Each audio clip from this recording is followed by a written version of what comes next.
हजारीबाग के बेटा है। कुर्ता फाड़ना कोई प्लान्ड इवेंट नहीं रहता है। 2 लाख की संख्या होगी कल और सभी लोगों ने हाथ उठा करके कहा कि भाई जो गलत करता है उसको जेल जाना चाहिए। 4 तारीख को इनको पता चल जाएगा कि जब सुपड़ा साफ हो जाएगा तो पता चल जाएगा कि कहाँ खड़े हैं ये। नमस्कार, मेरा नाम रितेश है। इस वक्त आप न्यूज भारत देख रहे हैं। मैं आपको बता दूं कि वर्ष 2024 का लोकसभा चुनाव है और सभी नेता क्षेत्रों में जा रहे हैं, जनता की शिकायत को सुन रहे हैं। मैं आपको ये भी बता दूं कि 3 चरणों का मतदान जो है वो समाप्त हो चुका है। चौथे चरण का मतदान आने वाले 13 को है और झारखंड में यह पहला मतदान है जहां की सिंहभूम, खूंटी, लोहरदगा इन सभी जगहों पर चुनाव होने वाले हैं। हमारे साथ 5 नेता जो है बीजेपी के हैं। पहले ये इनका परिचय दे दूं कि इससे पहले ये यहाँ के विधायक भी रह चुके हैं। तो सर, सबसे पहले यह सवाल है कि हजारीबाग क्या बेटा है या यहाँ के नायक हैं या यहाँ के समाज सेवा हैं, क्या है आप? हजारीबाग के बेटा है बिल्कुल, और समाज सेवा का इनहेरेंट गुण रखते हुए यहाँ पर सेवा करते हैं जी। आपने एक बार कुर्ता फाड़ के असेंबली में हेमंत सरकार का विरोध किया था, जिसको लेकर के बीजेपी के नजर में आप आए और बीजेपी ने इस बार आपको मौका दिया है। कई ऐसे क्षेत्र होंगे जो पहले जो क्षेत्र आप संभालते थे, देखते थे जनता की, उससे ज्यादा क्षेत्रफल सर आपका आ चुका है। कई ऐसा जगह भी हुआ सर कि विरोध का भी सामना करना पड़ा और जनता के बीच में। देखिए, कुर्ता फाड़ना कोई प्लान्ड इवेंट नहीं रहता है।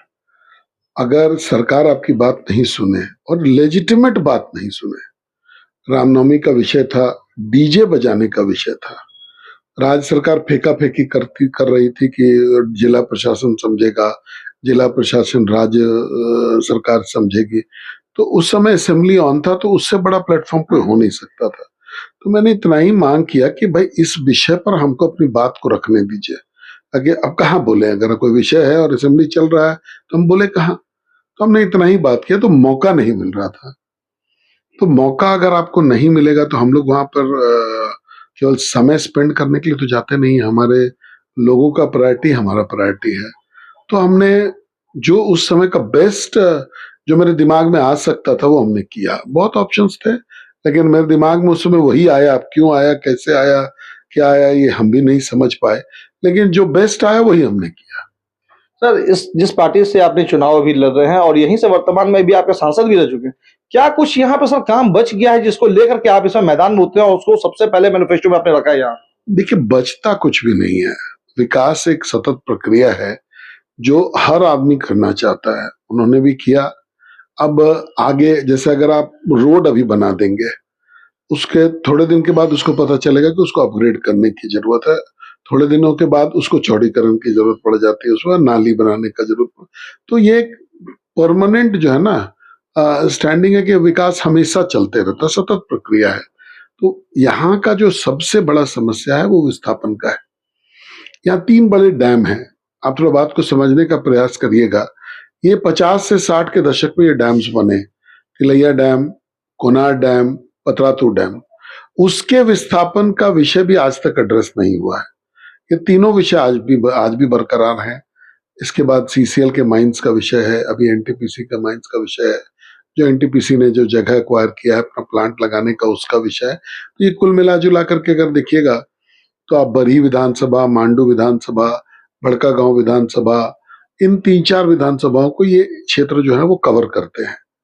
इसके बाद का बड़ा मुद्दा है यहाँ रेल पैसेंजर ट्रेनें कि जो पुराना जो ट्रेन का सर्विस है, मतलब अगर आप ये देखें, बड़का काना देखें, रामगढ़ देखें, पतरातू देखें, तो कोई बहुत बड़ा नेटवर्क यहाँ ट्रेन का नहीं है। अब हजारीबाग और बरही उसमें जुटा है, लेकिन पैसेंजर ट्रेन ना के बराबर चलती हैं। तो ये दूसरा विषय है जो कि यहाँ के लोग चाहेंगे, कनेक्टिविटी।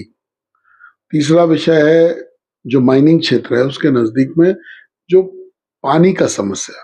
अब हम लोग सब जानते हैं कि जैसे जैसे ओपन कास्ट माइंस अंदर जाता रहता है नीचे, वैसे वैसे वाटर लेवल जो है वो और उसके अगल बगल का वाटर लेवल भी नीचे चला जाता है। तो अब उसके अगल बगल के एरिया में पानी देने का दायित्व भी कंपनीज का ही होना चाहिए, जो माइनिंग कंपनीज है उन्हीं का होना चाहिए। उसके बाद डस्ट का प्रॉब्लम भी है उनका। और विशेष करके मांडू विधानसभा में सड़कों का बड़ा नेटवर्क है जो बड़ा खराब है, उसको भी देखने की जरूरत है। तो ये 4-5 प्रायोरिटीज हैं जो कि है। बाद बाकी तो ऐसे बहुत सारा काम है और एक एमपी के डोमेन में बहुत सारा काम होता है जिसको करने की जरूरत पड़ती है। इंडिया अलायंस के काफी बड़े बड़े नेता हेमंत सोरेन, अरविंद केजरीवाल और अब जो है आलमगीर आलम का नंबर आया है, 35 करोड़ नगद बरामदी हुई है। तो इसको लेकर के झारखंड में क्या कुछ माहौल है? देखिए, बड़े बड़े नेता कहेंगे कि बड़े बड़े भ्रष्टाचारी कहेंगे, ये थोड़ा हम लोग को डिसाइड कर लेना चाहिए।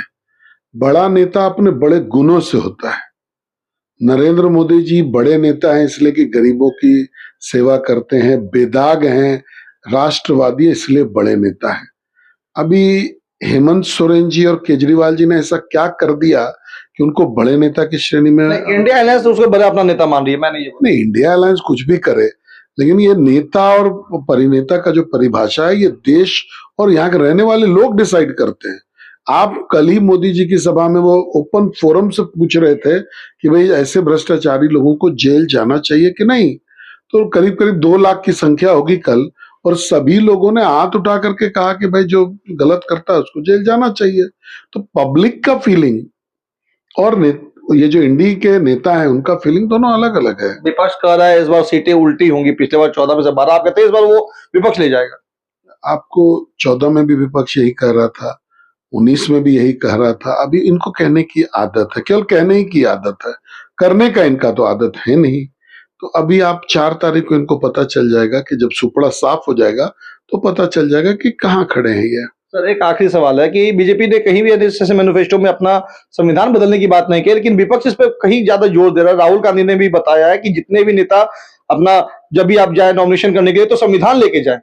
इसको लेके क्या कुछ कहेंगे? जनता कंफ्यूज है। देखिए, जनता कंफ्यूज है नहीं, जनता को कंफ्यूज किया जा रहा है, अपने एडवांटेज में करने के लिए किया जा रहा है। संविधान को बदलने जैसा कोई बात, आरक्षण को खत्म करने जैसा कोई भी बात भारतीय जनता पार्टी के एजेंडा में तो छोड़िए, भारतीय जनता पार्टी के सोच में भी नहीं है।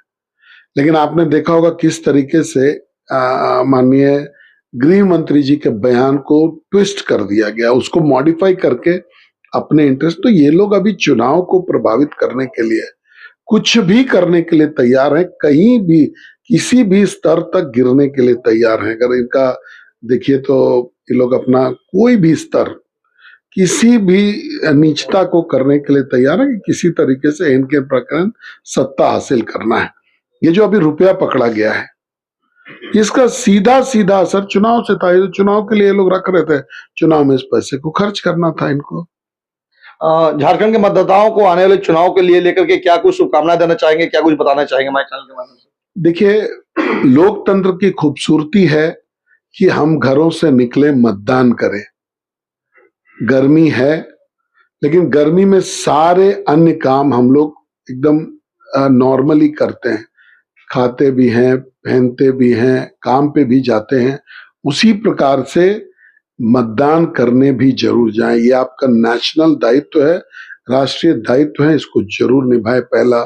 दूसरा, अच्छे लोगों के लिए मतदान करें। अगर आप चाहते हैं कि देश प्रगति करे, अगर आप चाहते हैं कि हम लोग विश्व गुरु बने, विकसित भारत बने, तो आपको अच्छे लोगों के लिए, राष्ट्रवादी लोगों के लिए, विकासशील लोगों के लिए वोट करना चाहिए। यही 2 अपील मैं आपसे करूंगा। तो आपने सुना, ये थे मनीष जंडवाल सर। हमारा भी शुभकामना है कि जनता के भरोसे पे जैसे आपने पहला उतरा है और आगे भी उतरे और जनता की समस्याओं का निदान करके आप संसद भवन पहुंचे। और फिलहाल ऐसा ही तमाम खबरों के बने रहे हमारे साथ। मैं तेज हजारीबाग।